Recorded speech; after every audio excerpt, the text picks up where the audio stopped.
Opera konusunu tarih, mitoloji, efsane veya güncel olaylardan alan, sözlerinin tümü veya birçoğu müzikle bestelenmiş bir performans sanatıdır.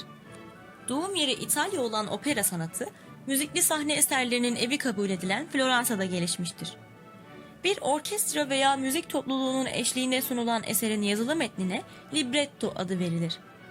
Oyun süresinin çoğunu oluşturan sözlü bölümler, konunun akışına göre belirli müzik türleri içinde bestelenir.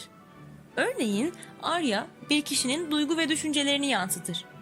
Resitatif, kişilerin sözlerini konuşurcasına bir şarkıyla söyledikleri bölümdür.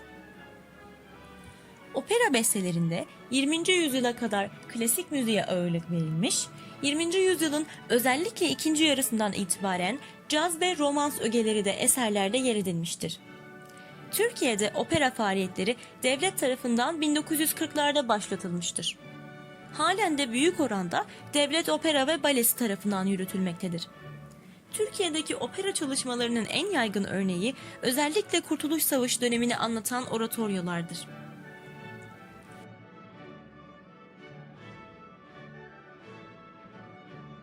Günümüzde son derece popüler olan bir başka sahne sanatı, geleneksel Türk tiyatrosunun tek kişilik gösterileri olan meddahlık geleneğinin bir uzantısı olarak değerlendirilebilecek stand-up gösterileridir. Bir topluluk önünde taklitler yapılarak hikayeler anlatma olarak tanımlanabilecek olan meddah oyununda, meddah ya da kıssahan adı verilen sanatçı olayları canlandırırken seyircinin rahatça görebileceği yüksek bir yere oturur. Bir eline mendil, bir eline değnek alır. Mendili farklı karakterlerinin sesini taklit edebilmek için kullanılır.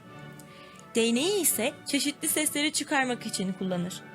Meddah oyun esnasında bir hata yaptıysa oyunun sonunda özür diler ve bir sonraki oyunun nerede oynanacağını söyler. Bu gelenek Batı, özellikle Amerikan eğlence kültürünün de etkisiyle stand-up adı verilen tek kişilik komedi gösterileri şeklinde devam etmektedir. Komedyen, seyirciyle diyalog kurarak, fıkra ve komik hikayeler anlatarak, şakalar ve monologlar yaparak gösteriyi sürdürür. Bu gösteri sanatı Türkiye'de Cem Yılmaz ve Ata Demirer gibi isimler ile popülerlik kazanmıştır. Meddahlık geleneğinden bahsetmişken geleneksel Türk tiyatrosunun içeriğine biraz daha değinelim. Meddah oyunu dışında geleneksel Türk tiyatrosunda orta oyunu ve Karagöz olmak üzere iki gösteri türü vardır. Orta oyunu, çevresi izleyicilerle çevrili bir alan içinde oynanan, yazılı metne dayanmayan, içinde müzik, raks ve şarkı da bulunan doğaçlama bir oyundur. Orta oyunu, palanga adı verilen bir oval ve yüksekçe bir alanda oynanır. Bu gösterinin öne çıkan özelliği, oyunun bir kurmaca olduğu oyun sırasında yadsınmamasıdır. Gerçekten yapılabilecek hareketler bile gerçeğe uymadan yapılır. Kapı açılıp kapanırken kapı sesiyle ilgisi olmayan bir çıngır mıngır sesi çıkartılır. Orta oyunu günümüzde yaygın olmamakla birlikte Türk tiyatrosunda süregelen bir geleneğin temelidir. Kavuk devretme.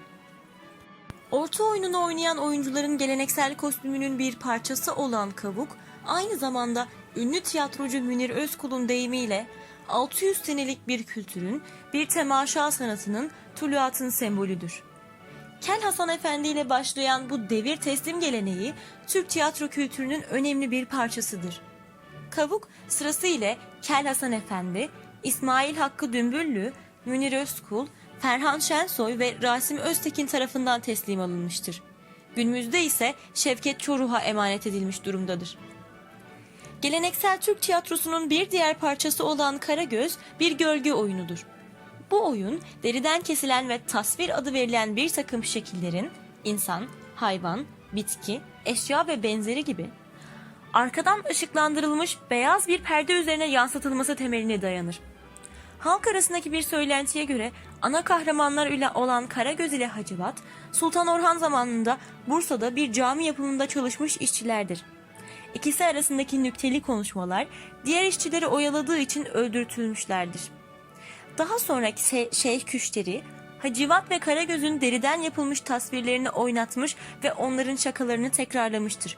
Bu nedenle Karagöz perdesine Küşteri Meydanı da denir.